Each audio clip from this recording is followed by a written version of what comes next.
When judges stop merely interpreting the law according to sound principles, but instead become the law itself, not only do you have what is termed judicial activism by a lot of people, but more importantly and much more severely, you have what is called Kritarchy.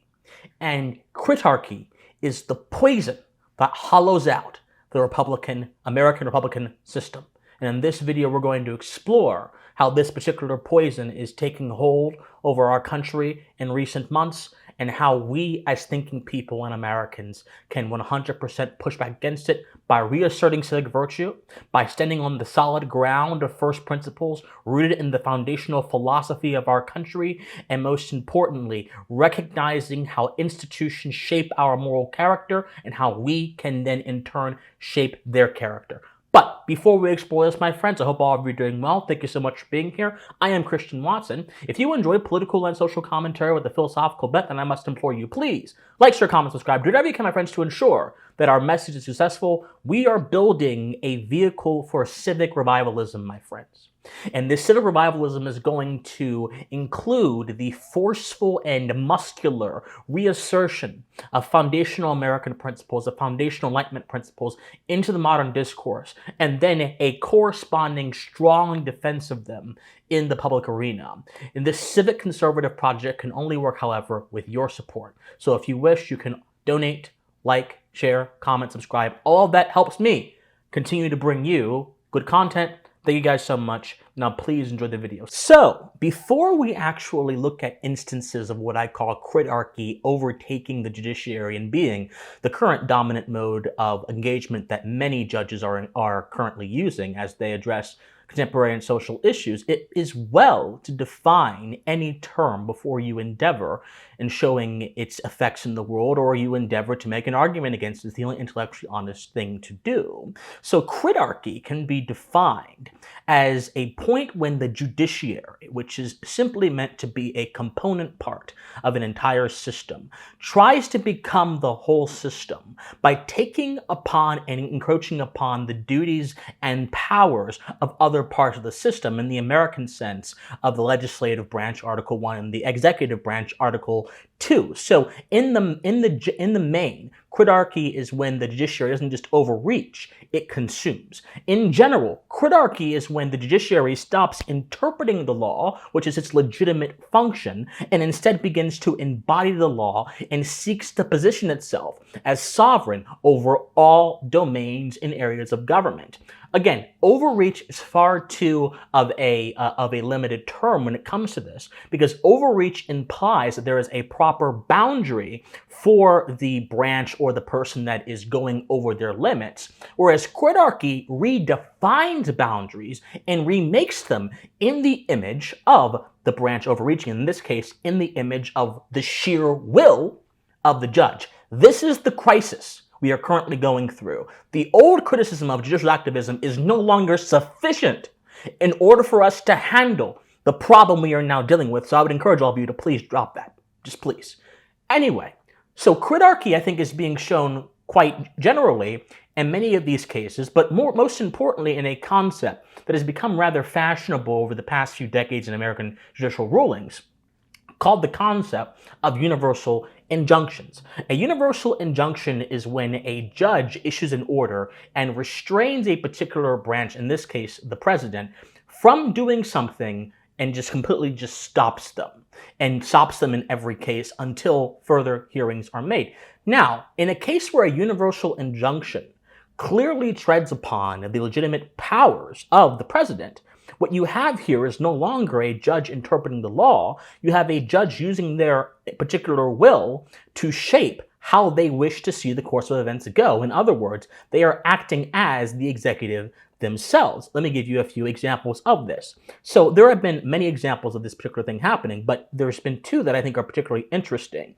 When President Trump recently attempted to use his Article 2 power to make gender dysphoria a disqualifying standard as to who can be admitted into the military, in the prioritizing military excellence and readiness executive order, a judge stopped him from doing so, despite the fact the president is privileged under Article 2 to decide, as commander-in-chief, what the criteria is for those who he is the commander of.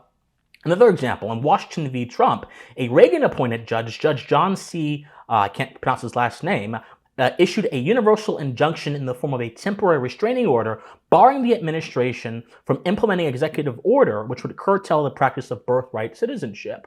Once again, the president has a particular interest in matters of citizenship because citizenship, while it is a moral question, I think, more fundamentally, which never gets talked about, it's also a legal question, and it's also a question of law, and it's a question of loyalty, and that's a question that the president absolutely has the ability to wade into.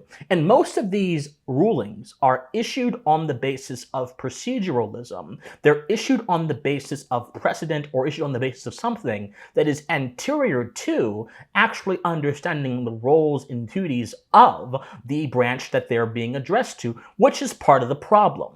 When proceduralism destroys the structure, we should not preference proceduralism over structure merely because it's how it is. We should instead hold structure over proceduralism. Otherwise, the system collapses, which is another problem that Kritarchy brings us here. So these events, my friends, are merely downstream of themes in American history surrounding suspicion of the judiciary. Thomas Jefferson himself, one of my favorite presidents, I think one of the great American philosophers as well, had several things to say about the judiciary and its potential to be an overreaching body, not just an overreaching body, but also a legislature and an executive within itself, a Kritarchy, as I would call it. He said in a letter to Abigail Adams in 1804, quote, "Nothing in the Constitution is giving them, the judges, a right to decide for the executive more than to the executive to decide for them. The opinion which gives to the judges the right to decide what laws are constitutional and what not only for themselves in their own sphere of action, but for the legislature and the executive also in their spheres, would make the judiciary a despotic branch." In a letter to John Wales Epps in 1807, Jefferson said the following, quote, "The original error was in establishing a judiciary independent of the nation, in which from the citadel of the law can turn its guns on those they were meant to defend, and control and fashion the proceedings to its own will." Another letter, and it's going to be the last one I read, but this is very important for context. These are multi-century old complaints about the potentiality of a despotic judiciary, of a Kritarchy, that I think people really need to hear, because oftentimes when the judiciary is critiqued, there is a bunch of pearl clutching and hand-wringing and faux indignation saying, "Oh my gosh, you're criticizing the judiciary," which reflects a view that sacralizes, which makes sacred the mundane, which makes sacred branches of government that were not meant to be sacred, but were instead meant to be the embodiment of a filtration system that filters out the passions of popular will, embodies first principles, and allows good governance, which is the end of all political action, to be achieved. But instead, what has happened is we have sacralized process. We have forgotten principle, and now all of a sudden, we view principle to be in the process rather than principles guiding the process. This is the crisis of our many current perspectives to attitudes. There's two ways of viewing politics. And by the way, perspective shapes conclusions. The premises by which you address something shapes the conclusions you reach on those particular issues. By perspectives, I don't mean you being a Christian or you believing in pro-choice or pro-life. Those are positions, right? Positions born of perspective. Perspective is how you look at something. A camera that is pointed in a certain angle has perspective, okay? The perspective by which you look at politics determines the conclusions you reach about politics. If you view politics as a simple power struggle, which the postmodernists of the 20th century, Foucault, Derrida, Sartre, that entire class of mediocre thinkers that could not go beyond their own paradigms, who were captured by their own irrationalism, who were captured by their own inability to look beyond speculation and towards reality in a meaningful and rich way. If you embrace that viewpoint, then every single thing about the goal of human fulfillment and liberation, so to speak, and moral fulfillment will necessarily involve getting some kind of political control. Whereas if you view politics as simply the application of ethics to certain issues, then oh my goodness, it no longer becomes about subjectivism. It no longer becomes about your individual thoughts or your individual life involved. It becomes about, is this procedure, is this thing being used properly, and is it being used towards morally just ends? One perspective centers you and your own biases deeply into politics. The other perspective makes it largely an objective act where there may be some interpretation, but we are largely guarded from that. So we have to understand perspective. The perspective that sacralizes process is the perspective that views politics as a power struggle more than it is a procedure to apply ethics. Very important point to look about.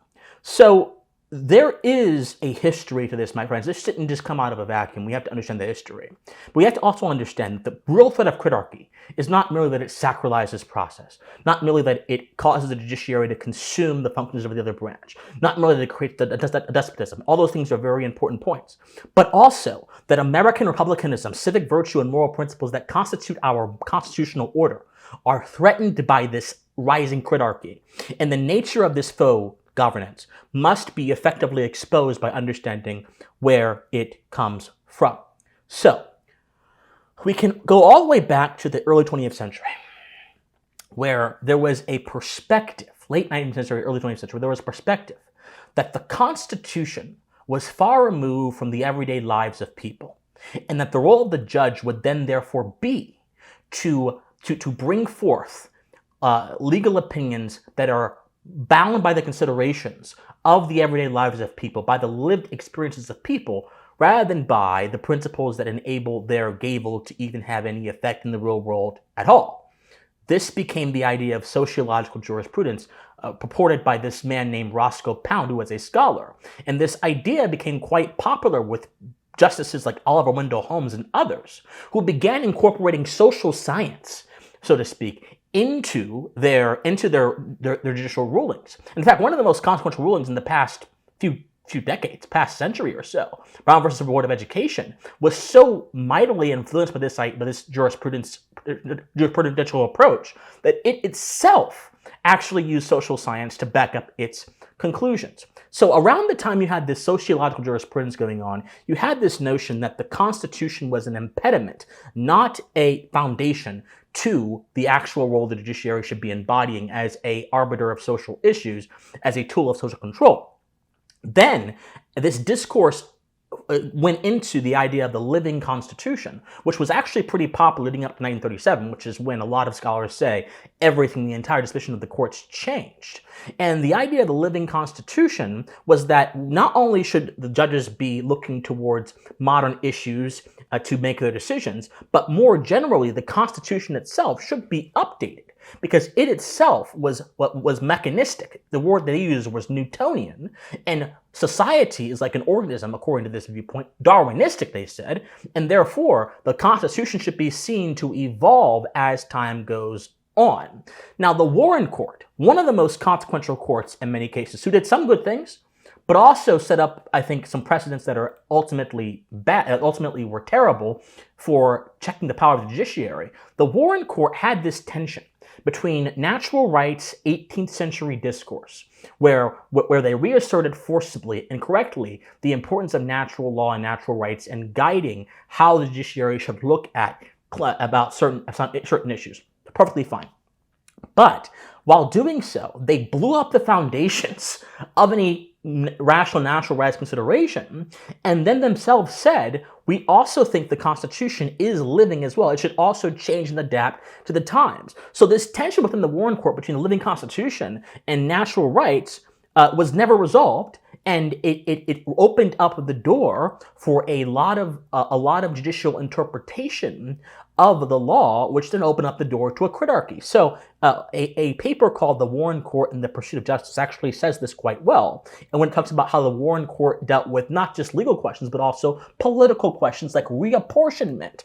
It says in this one section, for example, quote, in the area of reapportionment, the Warren Court effected a political as well as a legal revolution. Not only did the one man, one vote correct a strongly anti-urban bias in existing state political structures, but the system of judicial enforcement developed in the reapportionment cases, growing out of the desegregation cases, radically expanded the equity power of the federal courts. It foreshadowed a more interventionist federal judiciary in prisons and other public institutions. But before Brown and the reapportionment cases, federal courts were unwilling to craft the kind of decrees that have now become more or less usual in many forms the Warren Court's inability to deal with this tension and their willingness to go into domains of American life that the judiciary had no role being in, created a kind of legislature from the bench, a kind of Kritarchic sensibility, which has, I argue, influenced these modern rulings that we're seeing in so many different areas where judges now feel so compelled to constrain the executive. There's two ways to view how judges put injunctions on certain actions. Number one, as an interpreter.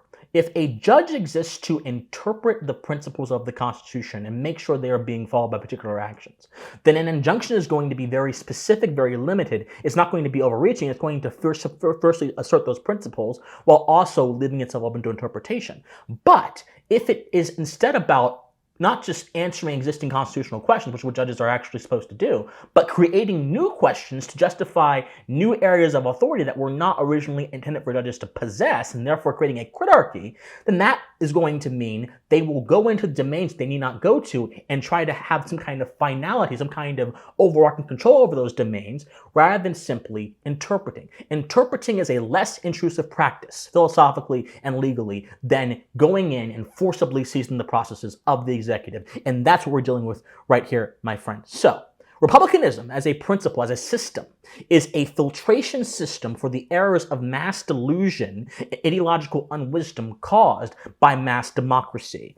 Kritarchy, however, by asserting the power of one branch over both the other branches and then having them come in and consume their functions, effectively blows out the filters and crushes the structure of the system and brings forth certain ruin. The entire point of a republic is that co-equal branches, independent of each other, would have the ability to check each other, but not to control each other, because if there is control, there can no longer be any kind of balance. The entire idea that Montesquieu proposed in the Spirit of Law is about having a republic that balances out its certain parts was not that one part dominated the whole. It's that one part complemented the whole, and by complementing the whole, stayed within its proper boundaries. But Kritarchy blows structure out and then completely consumes it, and then creates no kind of balance, no kind of check, but instead a kind of roving and unchecked sensibility of control within the branch that has done this. Now, this also goes to a deeper point about the relationship between morality and law and how that shapes our perception of our institutions. Kritarchy assumes that morality and law flows from status and the injunctions of the bench, and emphasizes cold proceduralism over the warmth and moral imagination necessary for an assertive citizenry. The nature of any institution, especially that of a republic society, a classically Republican society, is that institutions interact with the character of the people. And people can also shape the character of institutions as well. We are not, contrary to popular belief, totally and wholly molded by institutions for the rest of our life. As children we are, but men do not remain children forever. They mature and their faculties ripen, and a new dimension of understanding opens up to them. And that new dimension of understanding then therefore brings forth new possibilities and new moral powers. But while we are not molded by institutions throughout our entire life, we are most certainly impressed upon by them, which is why propaganda works so well, because while we are not molded, we can still be very impressionable into our old age. And so if the character of an institution is rooted in decree and not rooted in participation amongst the people, and not rooted in a respect for the consent of the governed, which is premised upon having a co-equal system, a filtration system that delegates trust and power to particular branches, if those things are violated, then all of a sudden the character of the institution becomes that as suggesting that the moral question is not as important, or it can be assimilated to the question of decree, the question of injunction. And that is not how any sane or stable political system works, and that is not how any system bound by first principles should work either. First principles gives form to positive law being the law passed by Congress, positive law being the law enforced by the executive, the letter of law enforced by the executive. Municipal law is what Lord Keynes, the philosopher, calls this kind of law, and he says that municipal law, positive law, should be precise and direct, and to some degree, positive law should also reflect the principles of natural law that give justification to the political order, and most importantly, allow us as citizens to interact with it, and most importantly, allow for principles like justice, which is the guarding of individual promises and covenants and property and persons, allows that to also be enforced, allows fidelity to be enforced, so on and so forth. But the moment municipal law goes beyond a precise and limited boundary, and it can be molded by those who didn't even write the law, judges, to go something far beyond its purpose, far beyond its limitations. You no longer have this barrier between municipal law and moral law. Now the barrier becomes muddied. The barrier becomes blurred, so to speak. And now the barrier, what exists is no longer a objective standard for the law, but instead a subjective, interpretive standard for the law as well. This is what Kritarchy does. It prides interpretation over the objective standards that law is conceived to create, as someone like Kames would most certainly tell us. So the principles that Kritarchy goes against, just to be specific, because I know some people say, well, what first principles, Christian? I'll be specific, okay? The principles are very simple. Number one, moderation. Every political system requires a sense of moderation because moderation guards from excess, and moderation emphasizes the limits upon things in reality. Limitations is where not just we get a lot of our meaning from, but where we are able to define things from. If definitions themselves are limitations because a definition can't encompass every single idea, it encompasses a particular idea by definition. It's tautology there, but many of you will get under what I'm understanding. So moderation simply reflects the principle of limitation within human society. Kritarchy, by allowing judges to mold the law in their own image, defies limitation. It also defies justice. Justice is a very particular standard with a very particular set of ideas beneath it. But the moment a judge is able to decide what justice is by imposing upon other branches their interpretation of it, rather than actually sticking to the foundational standard of what their interpretation should embody, which is the Constitution, is the moment, again, justice, like any other objective moral standard under the natural law, under the moral law, which guides positive law, becomes inapplicable. So on and so forth. There are so many different other things that Kritarchy breaks. But the point is, by breaking these things, it not only breaks procedural structure, as I've argued throughout this video, it also defies moral structure as well. My friends, we need a civic conservatism. We need a civic revivalism that reasserts forcefully the importance of first principles, the importance of moderation, the importance of reason, the importance of conscience into our governing system once again. We need to have a sense of understanding that our institutions, while again, their character reflects us, we also reflect the character of our institutions as well. And we need to say, no more Kritarchy, no more immoderate attempts to influence society from the bench, and we need to assert the importance of having a classically Republican society that our country was founded to be and the virtues thereof. The consequence of not doing this, the consequence of burying our head in the sand, the consequence of continuing to use arguments you've heard from prominent influencers who don't really understand the core of these issues, is going to be a country that is no longer a free society, a country that is no longer a society based on civic virtue and morality, but instead a country that is going to be the canvas for anyone who manages to get power and anyone who manages to be slightly charismatic, even if they're unelected. And that is unacceptable. America's promise is the promise of a propositional notion that the moral axioms have a role in governance, that the individuals within them have dignity, that civil society is good for man because man is terrible when he is totally alone, and he is better and enriched by social intercourse, and that the virtues that flow from our actions don't just have the ability to enhance our lives, but they can enhance our relationship with our necessary duties as not just citizens, but moral people as well, moral agents as well. That's the proposition of our country. But Kritarchy will blow that up and reorient it towards a character that is not just despotic, it's plain callous. And we cannot let that happen. My friends, it's time for civic conservatism. If you are tired of the surface level nonsense, if you are tired of the constant sort of ignorance that is displayed towards our foundational values as Americans, if you want something deeper, you want to dip in the wells of philosophy, and you want to defend the American experiment, join me. Join me, support me, comment, like, share, subscribe, join the Discord server. It is so important you do that. We are going to start a moment of civic revivalism in this country. My friends, like, share, comment, subscribe. If you want to help me continue to bring these videos to you, please donate.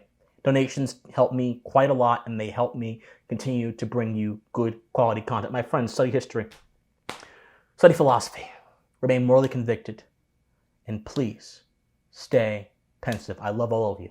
Bye-bye.